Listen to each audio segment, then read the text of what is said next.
Hello students, welcome back to my channel English Classes. We are going to do one poem, The Shed. It is for class 7th in NCERT syllabus. Do you know what a shed is? A cow shed, a tool shed, a wood shed, for example. Now it is in next line, there is a meaning of the word shed. What is the meaning of the shed? Shed, it is a small room away from the main house. जो हमारा एक छोटा सा room जो हमारा main house होता है उससे दूर, और वो यूज़ किस में आता है? फॉर स्टोरिंग और keeping things, animals, tools and vehicles etcetera. Ask your partner if she or he has ever seen a shed. अगर अपने पार्टनर से डिस्कस कीजिए कि उसने कोई शेड देखी है, नहीं देखी है. Let her now read the poem.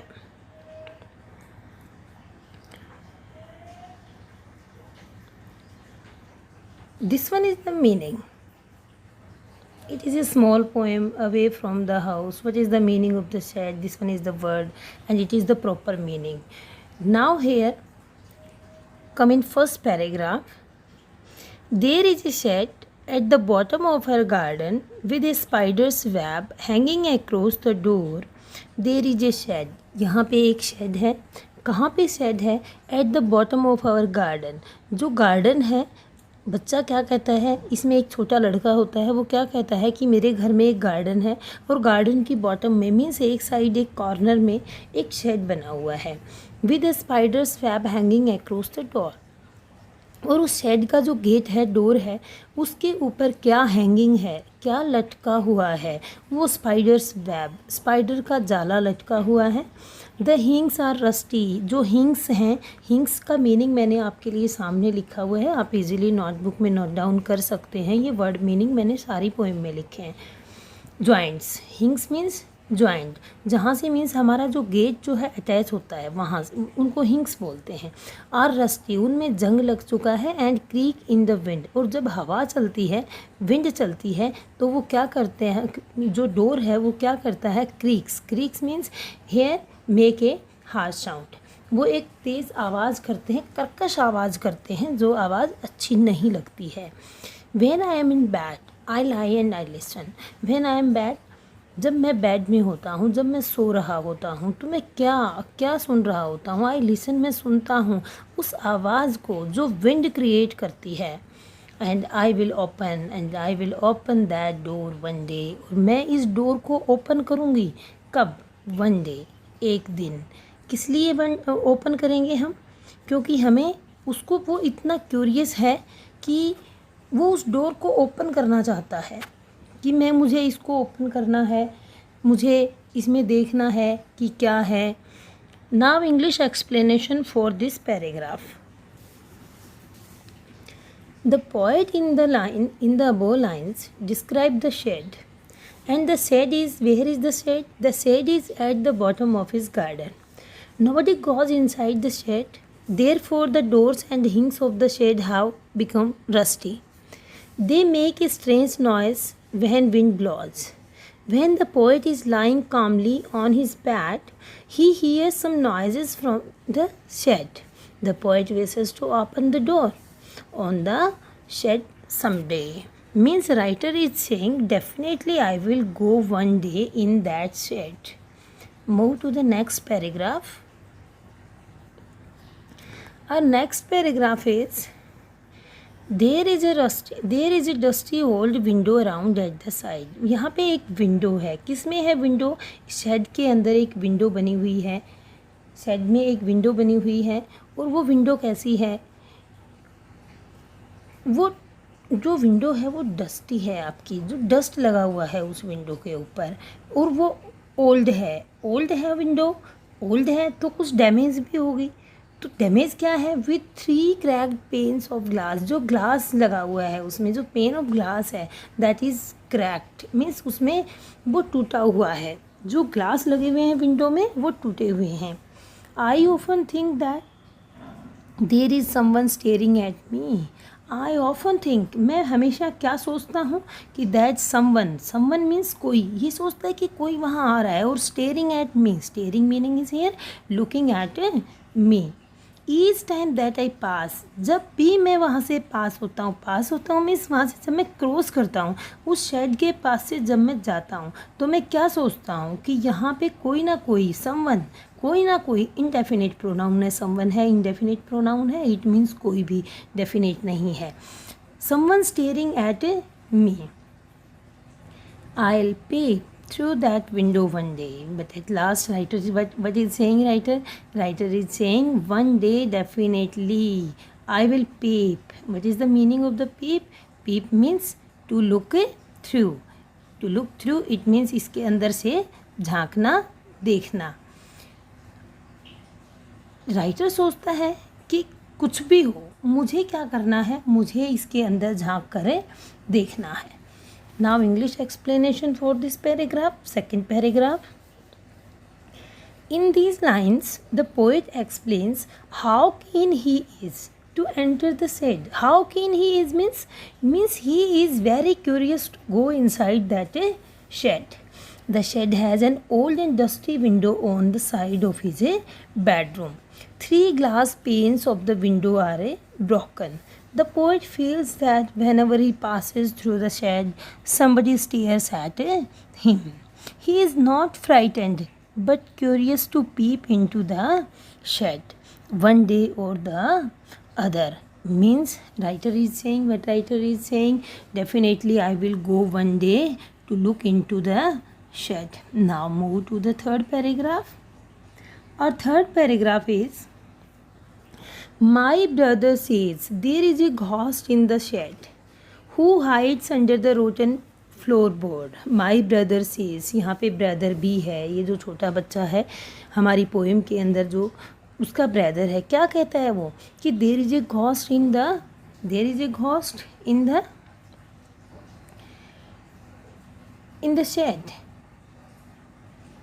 There is a ghost in the shed. Shed के अंदर क्या है, घोस्ट है। घोस्ट मीन्स वहाँ पे एक स्पिरिट है, वहाँ पे एक आत्मा है। Who hides under the rotten floor board, who hides, ये हु किसके लिए आया है, हु मीन्स यहाँ पे घोस्ट, जो घोस्ट है वो hides under the rotten floor board, जो फ्लोर बोर्ड है उसके का जो रोटन पार्ट है, रोटन मीन्स डीकम्पोज्ड, जो गला हुआ पार्ट है, जो डैमेज हुआ पार्ट है फ्लोर का, फ्लोर पे जो बोर्ड लगा हुआ है वो टोटली डैमेज हो चुका है। राइटर कह रहा है कि वो जो घोस्ट है वो उसके नीचे छिपा हुआ है। And if I ever dare to set foot inside, and if I dare, वो उसको वार्निंग दे रहा है। वार्निंग, क्या वार्निंग मिल रही है, उसका जो ब्रदर है वो राइटर को, जो छोटा बॉय है वो हमारा राइटर है, उसको क्या वार्निंग दे रहा है कि डेयर टू, अगर आपने डेयर मीन्स बेटे हिम्मत, टू हैव करेज, कि वो अगर आप में हिम्मत है से आपने पैर रख भी दिया, and if I ever dare to set foot inside, अंदर, तो ही विल जंप आउट, तो वो क्या करेगा, जंप आउट, बाहर आएगा जंप करके, and chop off my head, और मेरे हेड को, chop off means to cut कर देगा मेरे हेड को। But I take a peek one day, but I take a peek one day, but मैं क्या करूँगा, डेफिनेटली मैं एक पीक, अब इससे पीछे वाले पैराग्राफ में, सेकंड पैराग्राफ में आप एक वर्ड वहाँ पे देखा है, आपने क्या देखा है, वो था हमारा पीप।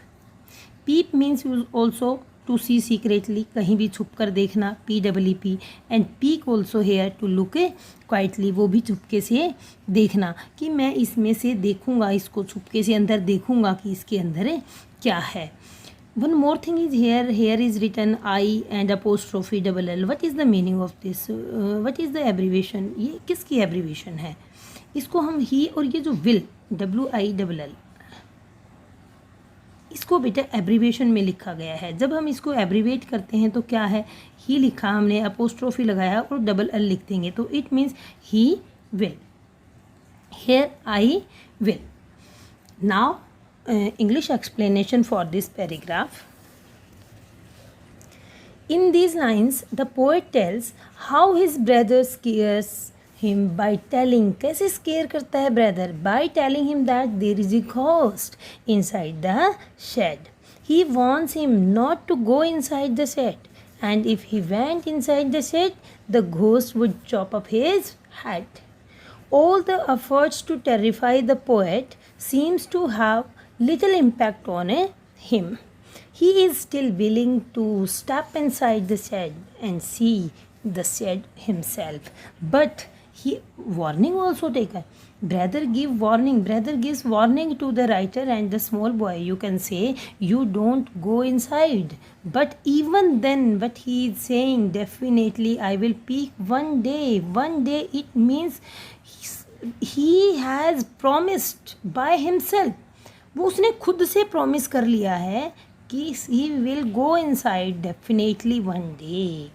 Now move to the next paragraph. Our next paragraph is, I know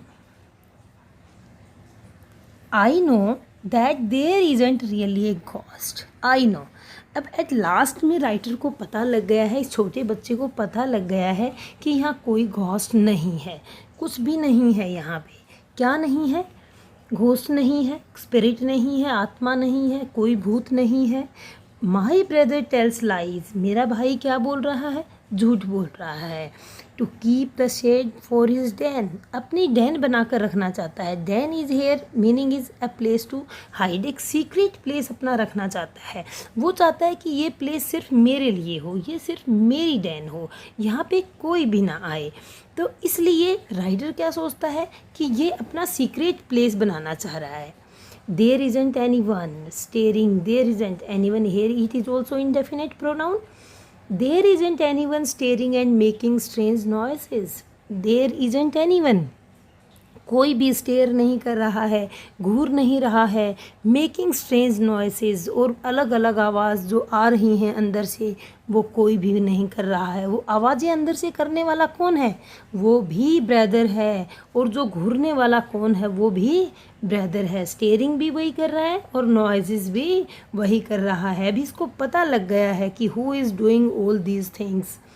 and the spider has been gone from his, जो स्पाइडर है, वो जो स्टार्टिंग में जो था हमारा फर्स्ट पैराग्राफ में, वहाँ क्या था कि जो स्पाइडर है वो हैंग हुई है किसके ऊपर? डोर के ऊपर। Has been gone from his web, वो भी अपने जाले से, वेब मीन्स जाला, उसका जो नेट है, जो स्पाइडर नेट है, that is web.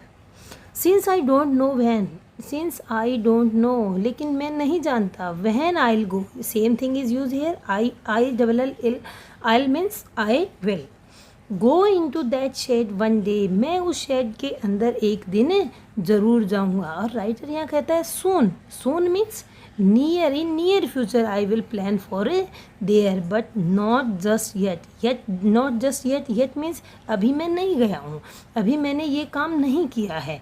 And soon I will go. Now English explanation for this paragraph. By now, the poet has perhaps understood the truth of the shed. Now it is very clear to the poet or to the boy. He has overcome the fear he had earlier. He has overcome, उसने काबू पा लिया है किसके ऊपर? जो डर उसके माइंड में था उसके ऊपर।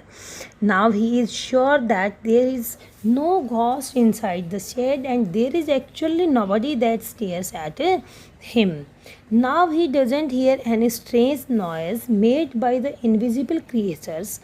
He understood that his brother wants to use the shed for himself.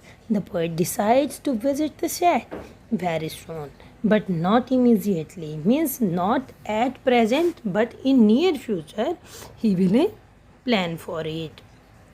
So it is a very beautiful poem. It is about the shed, shed of इस टाइप ऑफ शेड। आपने मीनिंग देखा, poem की explanation देखी, हिंदी में explain किया मैंने, side by side English में explain किया। You listen carefully it. After reading, after listening, read this poem and you are able to write summary of this poem. Thank you.